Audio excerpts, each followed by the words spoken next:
76ers fans, boy, it's been a rough couple weeks for y'all. So you lost Doc Rivers, he's gone. James Harden, potato chips over championships himself, he's talking about going back to Houston, and Houston wants him back, and they're going to give him a full max contract. There's even a little speculation that he may even go to Phoenix. But you know what? Damn James Harden, with his fat ass, with his, like, one of my favorite guys I like listening to, Ticket TV, like he said, cheesecake over teammates, but I call him potato chips over championships because he's selfish as far as a player, and he's a no-show. He wets the bed like a 5-year-old. The fact what I seen on that Game 7, on that Mother's Day, he scored 9 points. PJ Tucker had more points than James Harden, who just sat his ass on the corner and was hitting threes. But James Harden dribbling the ball off his foot was a no-show. Y'all know James Harden, that 3 straight games, it was Game 6, Game 7, and game 5, the last 3 games, he was scoreless in the fourth quarter. You tell me how the hell that shit makes sense. And then, it gets better. It gets better. Joel Embiid, the fake-ass MVP with them fake-ass post move, fake-ass footwork, fake-ass defense, fake-ass charisma. It's just an honor and a privilege to be admission the same conversation with Shaq and Akeem Olajuwon and all that. Look here, bro. You're the only MVP that has never made it to a conference finals. Let me repeat that. You're the only MVP to never make it in a conference finals. And then turn around, you average 33 points a game in the regular season. That shit did to 24 in the postseason. That was by far the biggest drop-off by an MVP in NBA history. And then to just sit here, and I understand, yeah, he had a little sprain, MCL, and LCO, whatever the hell it was. Guess what? Your ass is healthy enough to go out on the floor. So I don't want to hear that. That's an excuse. But Joel Embiid, you let Marcus Smart guard you. No disrespect to Marcus Smart. He's from Dallas, and I'm a Marcus Smart guy. I'm a Marcus Smart fan. He plays hard. He gives a lot of effort. He can hit the three, and he's a guy that's not going to quit. This dude literally let Marcus Smart guard him. I will never forget this shit, bro. Joel Embiid is letting Marcus Smart guard him at the top of the key at the three.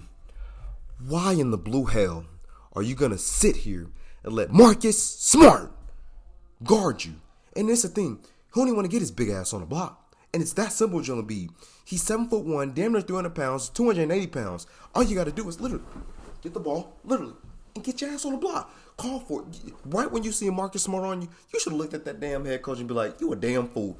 Give me the ball. Give me the shit. And I'm finna beat his ass. I'm finna post him. And I'm finna break his nose. I'm finna break his back. I'm finna get my bruised shoulder. He's finna be hurt when he gets through playing off me. Because when he leaves this game, I want him to know, yo, you cannot guard me, and they better not send you again. Joel Embiid over shooting fadeaways. And you're going to sit there and tell me that he's one of the best players, one of the best big men of all time? Hell to the no. Nikola Jokic, I want to apologize, my boy. I want to apologize. You're by far better than Joel Embiid. It's not even close. Literally, not even close. Because to sit there and just get destroyed by the Boston Celtics, you didn't even, literally, 15 points. You and James Harden, what the hell am I going to do with that? Y'all didn't even combine for 30 points. Literally, Jason Tatum outscored the both of y'all by himself. That was pathetic, and that was a damn shame. And if it wasn't potato chips over championships, James Harden himself, this series probably over with in 5. Just go ahead and say it. Because he gave you 2 40-point performances. And even though in the regular season, he averaged 21 points a game, in the postseason, he averaged 20, which I don't even know how the hell he even averaged 20. Because there was games where he gave you 9 points, 10 points, 13 points. But he had games where he give you over 40. But James Harden, you can take your big potato chip eating ass on somewhere. I mean, you want to go hang out with Lil Baby anyway. And one thing I get Lil Baby, he one of the best in the game as far as being an artist and a rapper. Literally, you can make an argument. He's the best right now, especially when it comes to hits. James Harden, you're the best at what? Eating?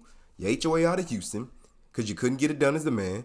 Not to mention that game against the Warriors where y'all missed 27 straight threes.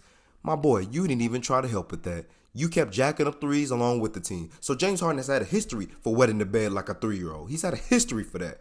In the Philly, if you want him back, y'all a damn fool. But you know what? At the same time, y'all got a lot of problems going on. Because if you lose James Harden for nothing, and you already lost Doc Rivers, there's been rumors that y'all want Nick Nurse. But if I'm Nick Nurse, I wouldn't want to go to that choke job over there with that big 7'1" soft bum-ass Joel Embiid. And I used to be a Joel Embiid fan. And I used to say he was better than Nikola Jokic because he's way better than him on the defensive end because it rebounds a little bit, and he blocks shots, and he's a paint protector and a rim protector. And you can't just move him out of the way in the post. offensively, this man was a no-show. Literally, a no-show. I get on Anthony Davis, Mr. Lego, always damage ass. You damn right I got some smoke for the fake-ass MVP and Joel Embiid, who whined about it, cried about it, whined he didn't get it in front of Jokic, whined because he didn't get it in front of Giannis. But one thing I can say about them two, at least they've been to a conference finals multiple times. My boy, you ain't even went to one. My thing is, and you trust the process shit. Trust the process. That process shit is over with, my boy. It is. It's over with. And James damn Harden, I keep saying this, potato chips over championships. You have some nerve to want to get Doc Rivers fired because of your fat ass. You wanted him gone. They didn't even console with Joel Embiid. They asked you, and you said you wanted him gone, and you might not be back in Philly. Make that make sense for me. Why do we keep treating him like he's just the greatest shooting guard to ever play this game? He ate his way out of Houston. Then he went to Brooklyn. Didn't get it done there. His ass was so out of shape and so fat. He pulled his hamstring. Wasn't the same player. And now look at him. He still looks like he's eating cheesecakes. So with the Philadelphia 76ers, I don't know what they got going on. It's a whole mess over there. Me personally, I think they should just blow the shit up. Build around Tyrese Maxey. Get rid of Tobias Harris, get some of that money back, trade PJ Tucker, get you some picks out of that. It's time to blow this shit up, man. Because this is that one chance. Because Milwaukee's gonna be back next year. Boston's still gonna be here. Jimmy Butler and the Miami Heat are still gonna be here. You're not better than none of them teams. You're not. I think it's time to just blow the whole thing up. Because Joel Embiid, you only got a certain amount of window to win with this guy. Because at the same time, he's always hurt in the postseason. Literally, he's always hurt in the postseason. So how the hell can I depend on a guy and build around him if he's always hurt in the damn postseason? And then he loses every single year in the second round. Literally, can you get past the second round? For you to try to call yourself a great player and try to put yourself in that same conversation with Shaq, the most dominant big man we've ever seen in the modern era, me personally, in my lifetime. To me, I got him as a top 5 player in my eyes. And then Akeem Olajuwon, the dream. One of the best big men as far as footwork on a defensive end, and is a 2-time Finals MVP and a 2-time NBA champion. Joel Embiid, I can't believe this shit, bro. He let Marcus Smart guard him. Marcus Smart, I will never forget this, bro. I promise you I will never forget this. You let Marcus Smart, you fake ass MVP. How the hell do you let a 6'3" guy guard you? And Doc Rivers, I ain't gonna lie, you gotta catch some smoke in this too. Because one thing I noticed with Doc Rivers, does he really make teams better? Because go back to look at them Clippers team. They didn't even make it to the conference finals. They didn't. They made it to the second round and got shipped home. Hell, the time he's been in Philly, didn't even get to the next round. Lost in the second round. The only team that he really did something with was the Boston Celtics when they went to 2 finals only because of the greatness of Kevin Garnett, Paul Pierce, Ray Allen, Rajon Rondo, and the role players that all came together. But did Doc Rivers really do anything with that team? Did he make them better? No. The record stayed the same. Maybe got a little bit better. But as far as the Clippers and the Sixers, he ain't won anything. And I ain't gonna lie, he's had some chokers in his time because we all know about Paul George, PG-13 himself, one of the biggest chokers I've ever seen. Played Pandemic P. He ain't playoff P. Pandemic P.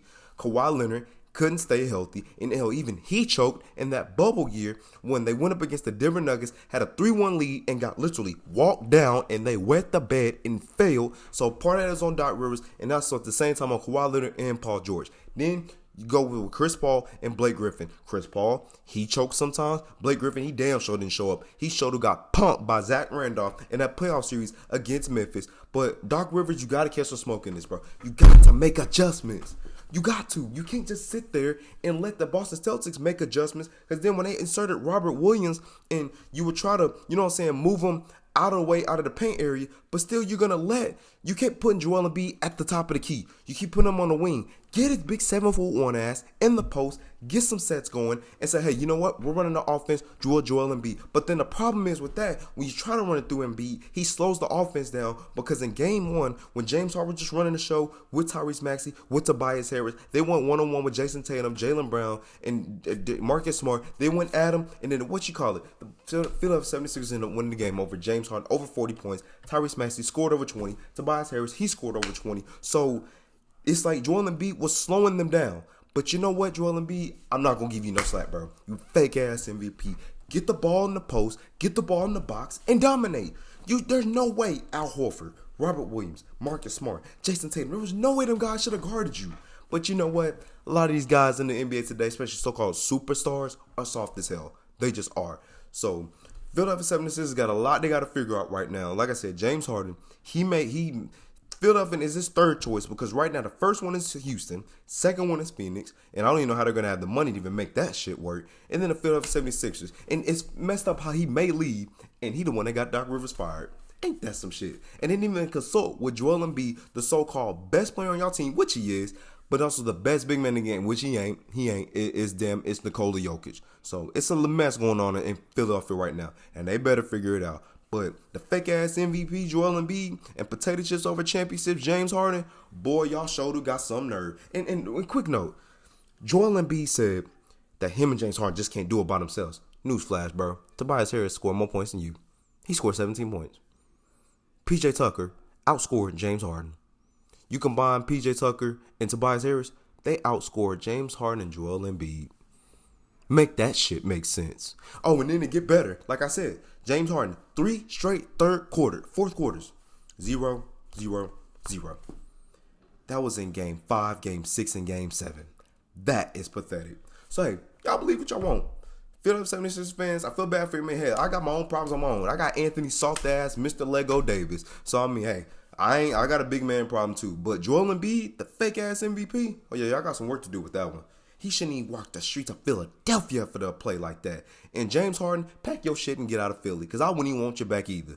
But right now, like I said, Nick Nurse is a guy that they want. He put himself out of the Milwaukee racing, especially after they hired one of their coaches from Toronto. Don't even know his name, but hey, we'll figure that out another later date and time. But man, Philly, it's a mess over there, and y'all got to figure out. Like the video. Let me know what y'all think what the 76ers do in the comment section. If you're new to the channel, hit that subscribe button. Right now, we over 1,000. Let's try to. We on the road to 10,000. Now let's go ahead and get to 10,000 subs now. So got more of these content on the way. Also check out for my updated on shorts. I always got news coming as far as the NFL, NBA, your favorite team, favorite player. You name it. They even got some little trivia.